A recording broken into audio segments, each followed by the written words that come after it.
Welcome!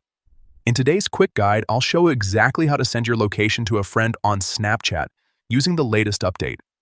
Whether you're meeting up or just want to share where you are, Snapchat makes it super easy to drop a pin right in your chat. Let's get started. First, open the Snapchat app on your phone. Once you're on the main camera screen, look at the top left corner and tap on your Bitmoji or profile icon. This will take you to your profile page where all your settings and connections are located. Next, tap on My Friends. Here, you'll see your full friends list. Scroll through or use the search bar to quickly find the friend you want to share your location with.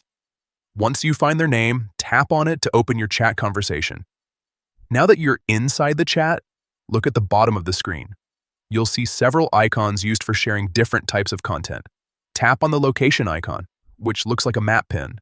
After tapping it, Snapchat will give you location sharing options. Choose Drop a Pin. This allows you to send your exact current location directly into the chat.